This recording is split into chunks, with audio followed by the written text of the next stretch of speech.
Let me get good. Just say your name and spell it for me. My first and last name? Yep. So I get that right. Go ahead. Okay, Maryann Holmes, MaryannHolmes. All right. And so you've tried the poppers before, huh? Oh, yes, I have. As a matter of fact, I tried them 2 years ago when she first came out with this product at the music festival that we have locally here every year. And I tasted them for the first time there, and I went back and I gave her $50, and I said, Cheryl, make as many of these things that you can for me that I could take home and share with my family, because I thought they were excellent. But at the time, it was only the halibut poppers, not the salmon. So my first taste was halibut ones, and tonight I'm tasting the salmon for the first time. What do you think? I think they're excellent. I like the smoked salmon. And I'm really happy that that she's pushing a product that we can probably, our fishermen can probably embark on, and something new, something for them, something for our economy. And I'm excited about that most of all. It's definitely different than your regular smoked salmon that you might. Oh, yes, it is. Our regular smoked salmon would have a hard smoke to it. It's on the skin. It's totally different. But this makes it easy to eat. It's, soft, delicious, easy to chew, whereas your regular smoked salmon here, the way the natives do it, it's a chewy piece that you just chew right off of the skin. So big difference. This really just has the smoked flavor to it, the fish. But it's good. It's good for what she's doing with it. Anything else you think folks should know about these? Oh, I think they're excellent. I have bought these frozen, not deep fried. I've taken them home, deep fried. They're all pre-made and everything, and they turn out just the same. If you would take them home pre-made, they're in the freezer for a while. You take them out, you pop them in the deep fryer, and you cook them up, and they taste the same, and they're excellent. A quick appetizer to put out for your guests or your family, or just for yourself whenever you want. Can you put them in the microwave? No, they're not a microwave, because you have to brown the product, and so they definitely need to grease, to do that. And I found it very easy and great to do, and a lot of compliments from the people that I have treated with these. So it's a good. I wish her luck. I wish her luck in her endeavor. I think she's got a good thing. I encourage everybody to taste these. They're excellent. It can't be a Healthy microwave. too. It's a good home cooked meal. It's not a new food yet. No, it's not a new food. Anything else? That's it. That's all that I can say. It's just an excellent. Maybe if you could take the halibut one and kind of turn it so I can see what the other end of it looks like, and then turn it back. Well, I go a lot. Set it back down there. You know where Sacramento Valley is? I've been riding in there quite a bit lately. Salmon, because I really like these. Hold on for a second. Let me find my focus here. Drive like about a half a mile further apart. Okay, go ahead. Okay, this is a smoked salmon. It's got that nice hint of smoke taste to it. Not heavy. They're easy to chew, healthy. Called Sacramento Beach, actually. That's pretty nice place. It's right at the point. You just can't beat this. If you want to taste a fish, a little bit of smoke to it, it is excellent. I encourage you to just try it.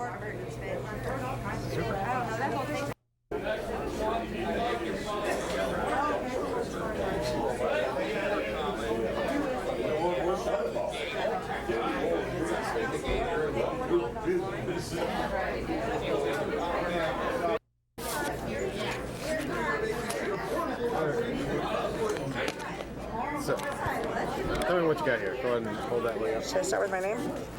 Well, I already got that. Okay. This is what we've been kind of presenting here tonight. I have a salmon popper, a halibut popper, and a smoked salmon popper with our hot sauce. It's all wrapped up in a green chili. For the smoked salmon, we're able to use our pink salmon, which is great for the market.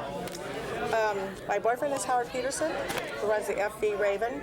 It's a family-operated boat named the Raven. They're a Cricut tribe. That is their tribe symbol. And we kind of came up with these. He was fishing halibut. I had a booth already at our local crab festival. And the halibut market kind of started dropping, and his prices were going lower and lower. And I said, let's see if we can't make some better money at the craft festival selling fish and chips, and we did. And very next event coming up was our music festival, and we started trying to think of something else we could do with the halibut, and that's how we came up with these. The very next thing was the rodeo, and he was fishing salmon then. So we thought, aha, salmon poppers and smoked salmon poppers. So this is what we came up with. We've got a great response out of our local community here in Kodiak, as well as several tourists who have been here.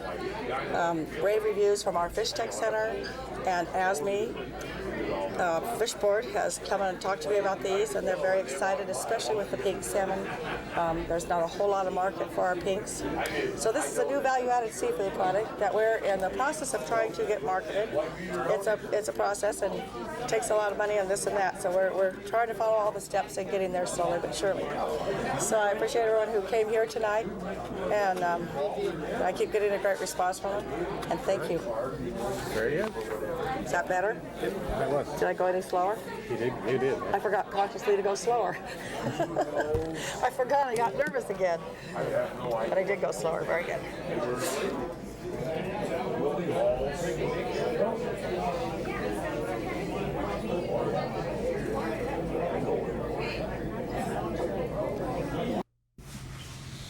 First, let me just have you say your name and spell it for me so I make sure I get that right. Okay, Jim Dillard, D-I-L-L-A-R-D.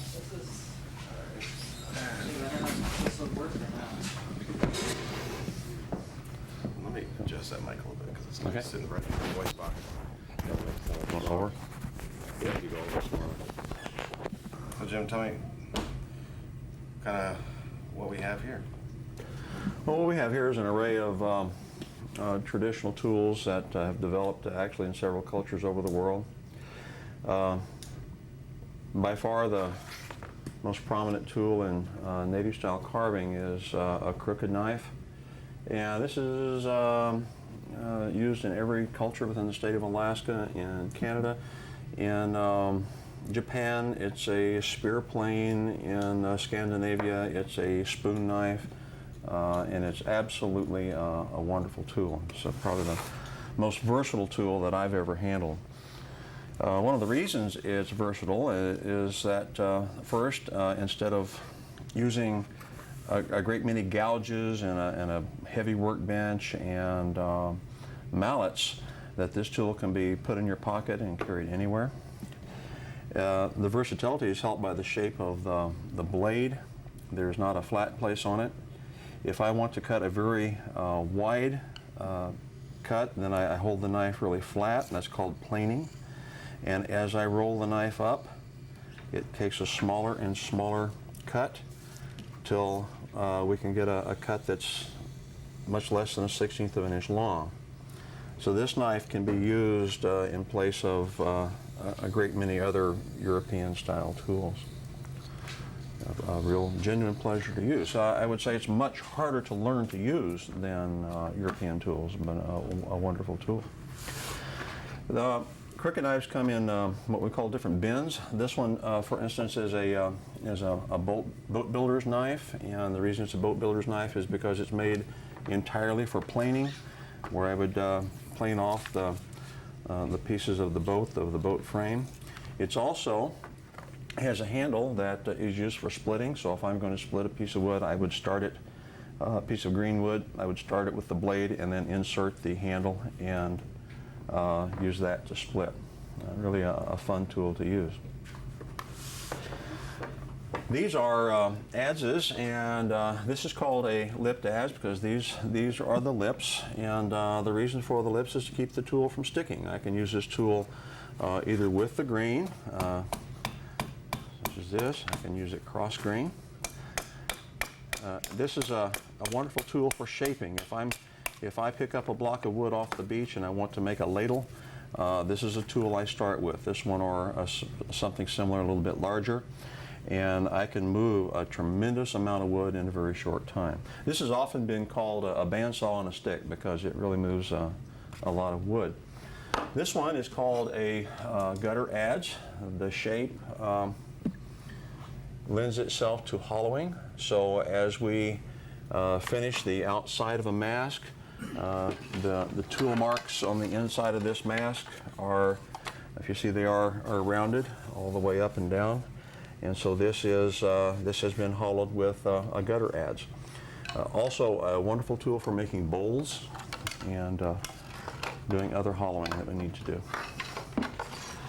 The only other tool we use is a straight knife, and this obviously is for what we call whittling, but it's been again used in all cultures. We have several sizes, some of them going down to only a 1/16 of an inch thick and wide, larger ones for planing, and also wonderful tools, but of course very limited in their use, not at all like the crooked knife. Very good. Just one second.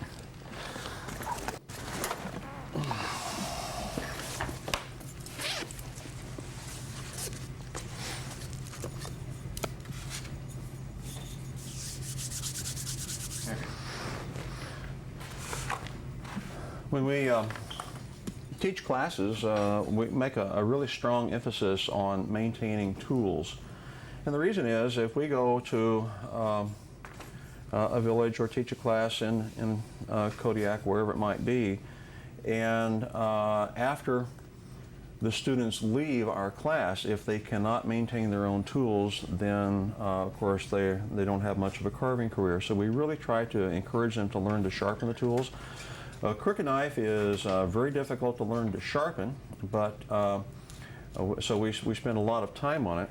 And basically we start with what we call a slipstone, and we find the correct bevel, and with the slipstone we sharpen all the way to the end of the tool. And then this leaves a little bit of as I've looked at these under a microscope, many serrations. They leave a rough edge. And then we strop, and a strop is much like an old-time barber would use to strop tools, and we strop both sides of the tool. And I have read many wonderful accounts of explorers going into villages in Alaska 150 years ago, and the traditional place to strop, even 150 years ago, was on the top of one's boot. And so this is an age-old practice that has been very productive. It will take a knife that also is just a little dull and will bring back a really keen edge, and it really works. I can't carve without a strop. I don't go anywhere without one. Sure, good. Just keep on demonstrating. We'll get a little bit more close up. Okay.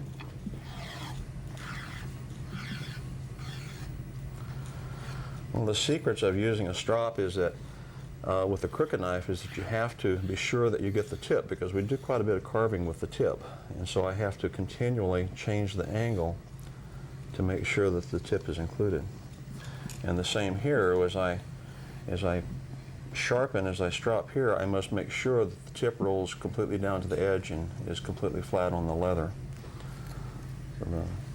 So, there is a little bit on this strop. You don't have to have a compound. There's a little bit of a grinding compound or jeweler's rouge, which makes it a bit faster. Regular leather works just fine. I've stropped many times just with the back of my belt. So.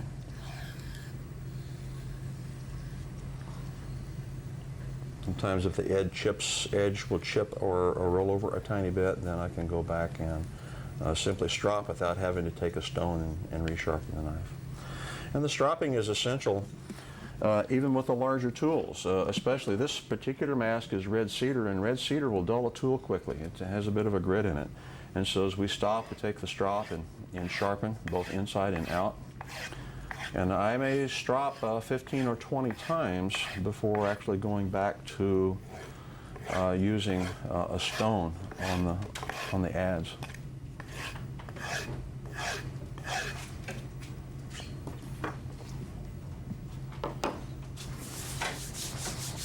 You know how you came to Kodiak, and I know you're of Norwegian descent, is that correct? I don't know what my descent is. Oh, okay. Different guy. Well, I started developed an interest in this type of carving when I was quite young. When I was 10 years old, I was raised 11 blocks from the Capitol House of the Creek Indian Nation in Oklahoma. And so I would often... Hold on, let me stop you. I'm sorry. I'll take the microphone just for you. Okay. So, once again, how did you wind up getting into doing this kind of carving work?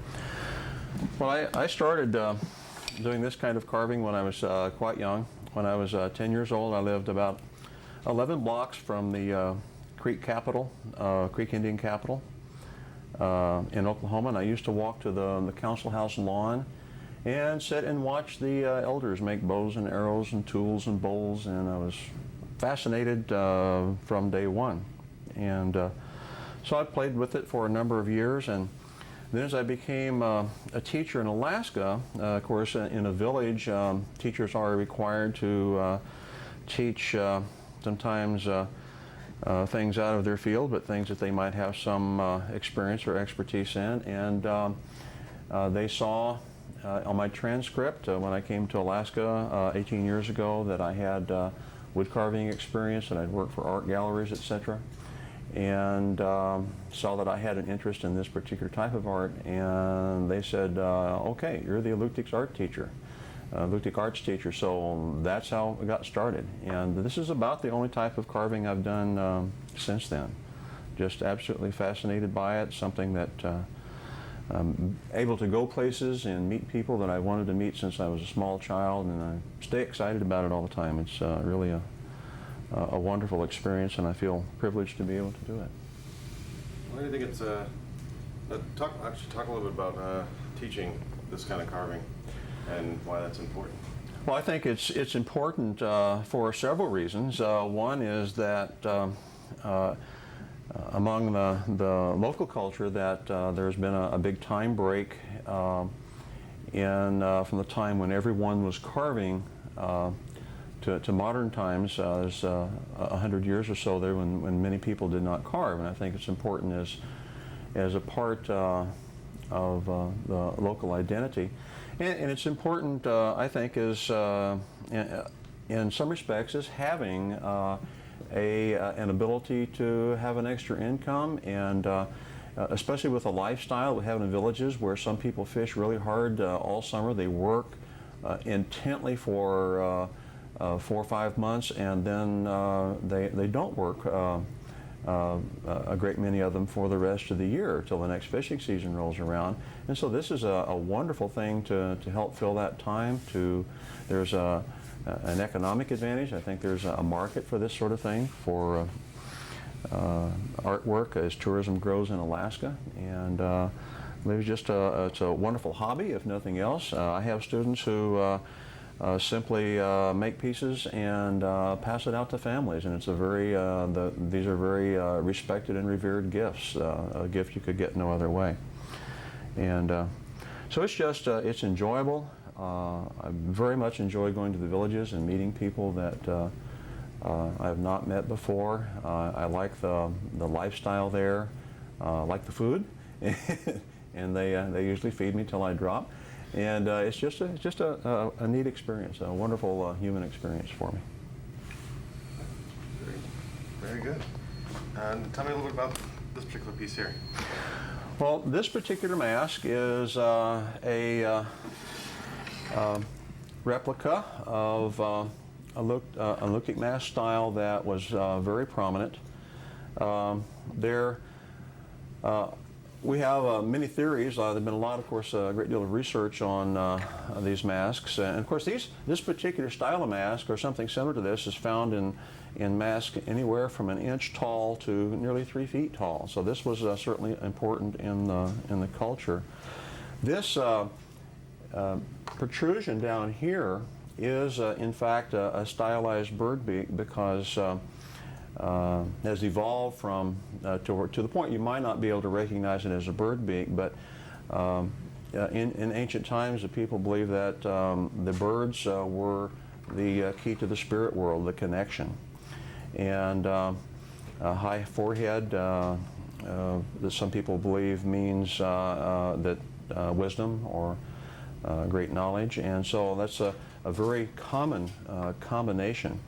This particular mask is made of red cedar, which is Well, my soul forgotten everyone, oh Lord. I know. a beach right in the town of Kodiak. And it's a tricky wood to learn to carve. It's a wood we try not to start beginners on because it will splinter. You might start a splinter down here and take the corner of the nose off a foot long, but it's a wonderful wood to use once a student is experienced, because obviously it has a beautiful color and a very prominent grain. This particular mask,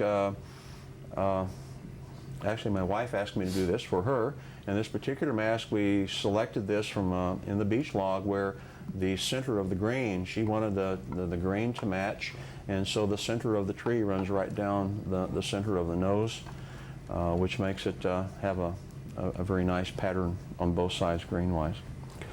Masks this large in ancient celebrations, of course, this is much too large to wear, too cumbersome, so quite often they were hung from a ceiling and people would dance behind them, and there are even accounts of people wearing a small mask and dancing behind a large mask, and that way they could actually portray two characters in a play and tell a story that way. But this is a very, very classic Kodiak Island style, so we're very fond of this.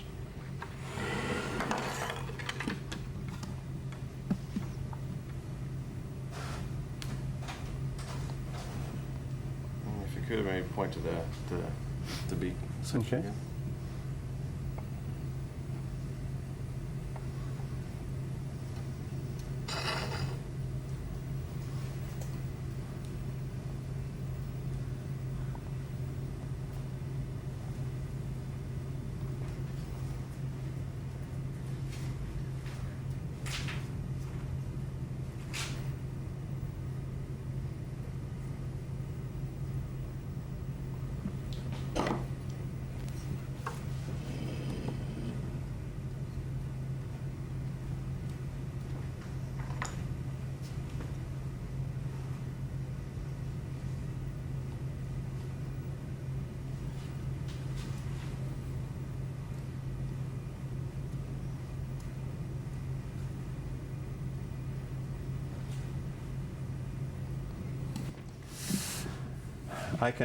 I can make tools, especially knives, but I only have hand tools. I'm not a knife maker as far as my shop. And what I find is if I purchase the blade and then do the handle, or what is known as the haft, myself, I can save a great deal of time.